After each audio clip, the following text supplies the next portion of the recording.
손흥민이 맨시티전 만들어낸 새로운 역사. 이번 경기가 만든 수많은 진기록의 향연. 이건 손흥민이 내일 은퇴해도 깨지지 않을 기록이다. 해외 반응 외신 소식. 맨체스터 시티, 기하 맨시티를 상대로 도움 1개를 올리며 팀의 4대 0대승을 이끈 손흥민, 토트넘. 이 토트넘 구단 역사에 또 한 걸음 다가섰다. 토트넘은 23일 현지 시간 영국 맨체스터의 에티하드 스타디움에서 열린 2024에서 2025 잉글랜드 프리미어리그 EPL 12라운드 원정 경기에서 맨시티의 4대 0대승을 거뒀다. 전반 13분에 나온 제임스 매디슨의 선제골로 앞서간 토트넘은 손흥민의 날카로운 패스 덕에 7분 만에 추가골을 넣었다. 토트넘이 전방 압박 끝에 공을 빼앗자 페널티 지역에서 공을 잡은 손흥민이 맨시티 수비진의 허를 찌르는 침투 패스로 문전으로 쇄도하던 매디슨의 득점을 어시스트했다. 손흥민은 토트넘이 3대 0으로 앞선 후반 18분 브레넌 존슨과 교체되며 이날 경기를 마무리했다. 이번 시즌 손흥민의 4번째 도움으로 지난 3일 에스턴 빌라전 4대 1승 이후 2경기 만에 쌓은 공격 포인트다. 손흥민은 이번 시즌 3골 4도움을 기록 중이다. 이 도움으로 손흥민은 토트넘 역대 최다 도움 기록에 좀 더 접근했다.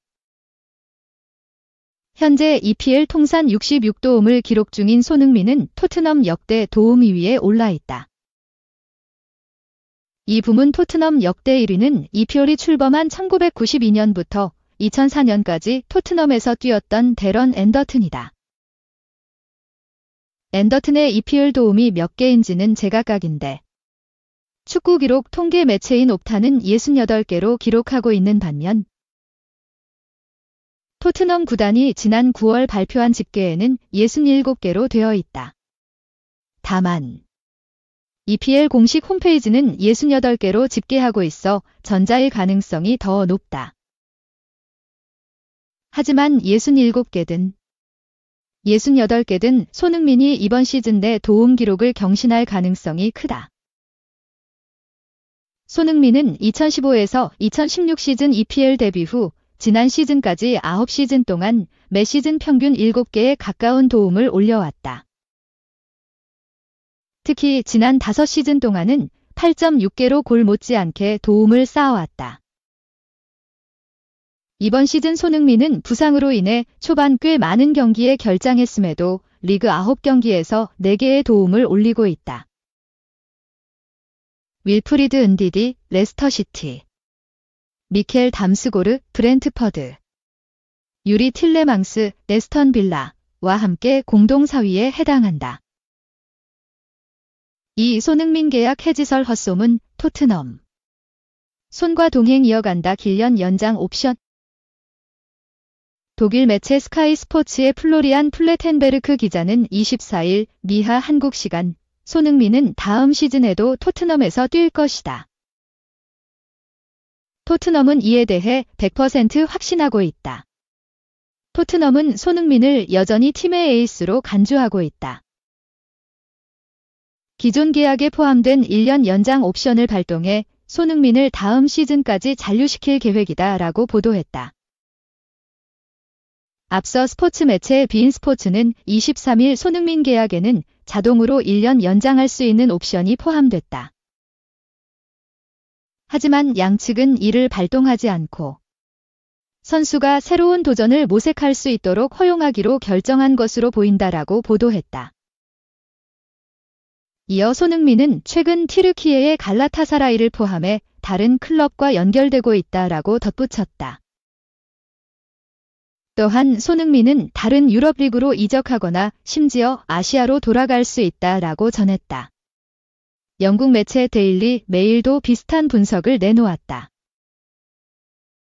이 매체는 손흥민은 토트넘과 재계약 대신 새로운 도전을 선택할 가능성이 크다며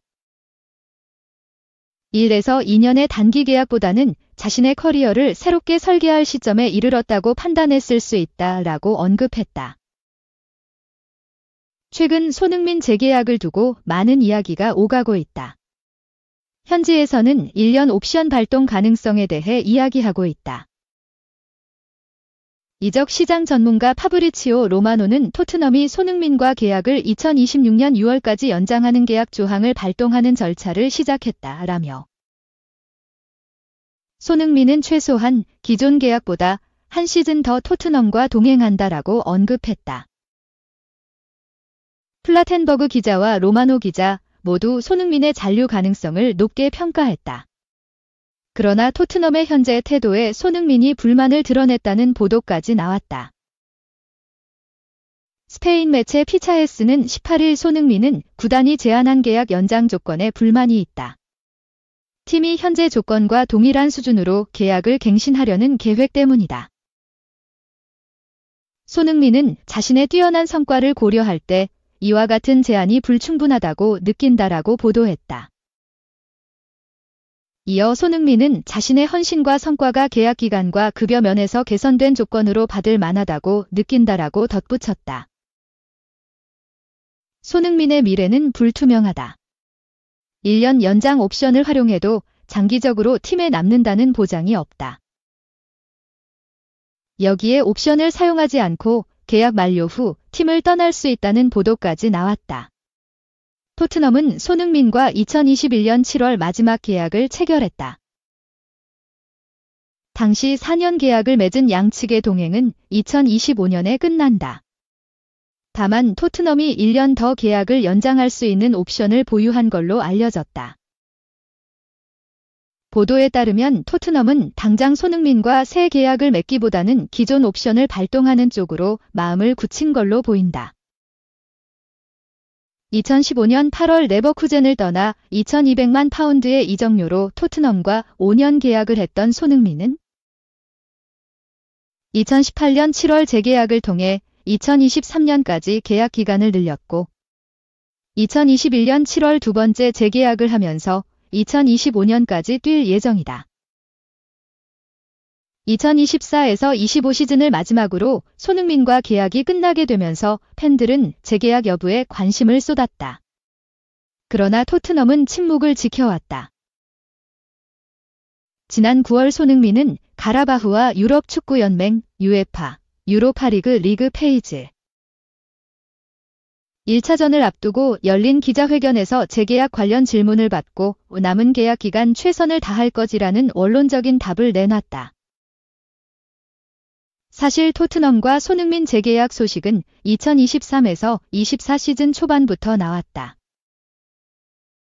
토트넘은 유럽 톱 클래스 공격수였던 해리 케인, 바이에른 뮌헨을 다른 팀에 보내줬기에 손흥민을 반드시 지키려는 각오였다. 토트넘 주전급 선수부터 어린 선수들까지 영향력을 뻗치고 있어 라커룸의 정신적인 지주라는 걸 인지하고 있다. 일각에선 토트넘이 손흥민을 보낸다면 수건의 과제였던 우승을 할 수 없을 것이라고 경고했다. 토트넘은 손흥민과 재계약 협상을 하면서 공감대를 형성했다. 풋볼 인사이더는 지난 3월 레비 회장까지 직접 나서 재계약을 진행할 것이라고 알렸다. 올해 여름 재계약에 도장을 찍을 거라며 큰일이 없는 한 토트넘과 동행을 이어갈 거란 보도를 하기도 했다. 하지만 시간이 지날수록 이야기가 달라졌다. 스포츠 매체 디 애슬레틱에 따르면 토트넘이 손흥민과 1년 연장 옵션을 발동할 계획이라고 밝혔다. 1년 연장 옵션 발동에 레전드 대우를 하지 않는다라는 여론이 팽배했다. 손흥민은 1992년생으로 언제 경기력이 떨어질지 모르는 나이다. 토트넘이 손흥민의 경기력이 떨어질 것을 대비해 장기 재계약이 아닌 1년 계약 연장을 추진한 뒤 상황을 지켜본다는 입장이다. 실제로 이번 시즌 여러 차례 부상으로 인해 결장하기도 했다. 그러나 손흥민은 토트넘 유니폼을 입고 많은 역사를 만들어낸 레전드다. 토트넘 구단 역사상 득점 5위다. 출전 경기 수는 토트넘 역사상 8위에 해당한다. 전설이라 불리기에 전혀 손색이 없는 성적을 썼다. 2015년 입단의 푸스카스상, 프리미어리그 득점왕, 이달의 선수 등 숱한 수상 실적을 남겼다. 오랫동안 토트넘에 헌신한 선수기에 토트넘의 미온적인 태도는 더욱 아쉽게 다가오고 있다. 3. 30분 소화 이강인 김민재 뚫기 위한 술수. 많은 경기 소화, 회복 중점.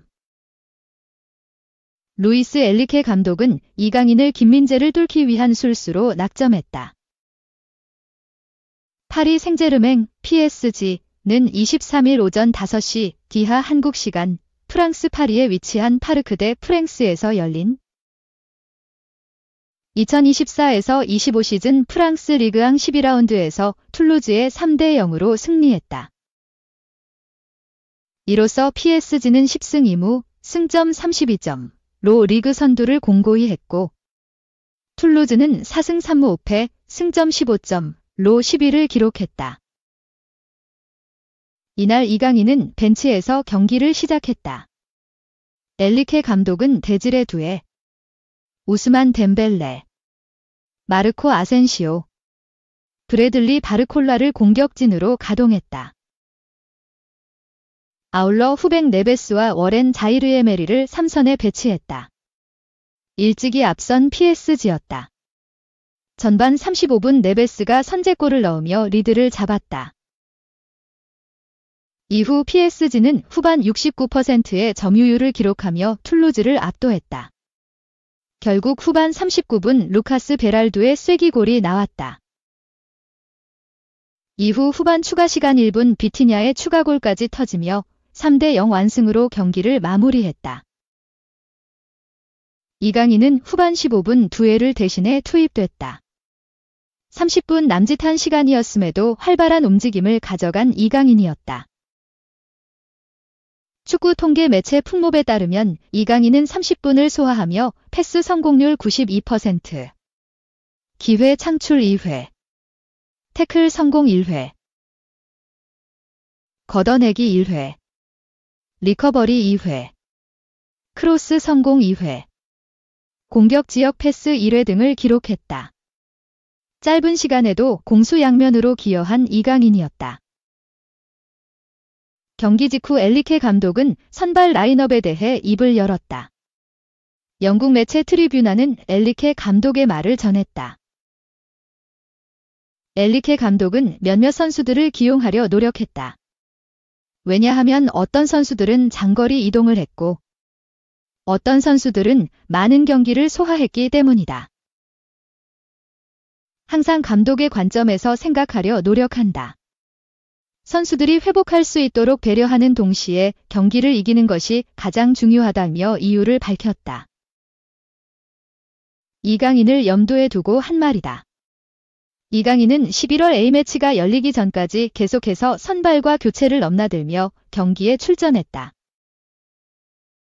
A매치 2연전에서 전부 선발 출전했고 풀타임을 소화했다. 아울러 쿠웨이트, 요르단 등지에서 경기가 열렸고 일정이 끝난 직후에는 또다시 프랑스 파리로 와야 했다. 피로가 쌓일 수밖에 없는 상황. 엘리케 감독은 회복을 중요시 여겼다. 이는 곧 다가오는 바이에른 뮌헨전과 연결된다.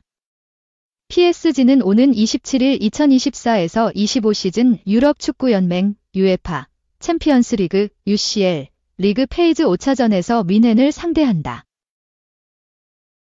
분데스리가와 UCL에서 최고의 기세를 달리고 있는 뮌헨을 상대하기 위해 전력을 다해야 하는 PSG였다. 뮌헨은 공수양면에서 뛰어난 모습을 보이고 있다. 특히 수비가 강력하다. 김민재와 다요 우파메카노로 이어지는 센터백 듀오는 최근 공식전 6경기 연속 클린시트를 달성했다. 엘리케 감독은 이강인의 부담을 줄여준 상황. 이강인의 선발 출격할 가능성은 충분하다. 특히 엘리케 감독은 사전 기자회견에서 이강인의 멀티성을 극찬했다. 아울러 충분한 휴식을 준 상황이다. 엘리케 감독은 김민재라는 방패를 뚫을 술수로 이강인이라는 창을 가동할 수 있다.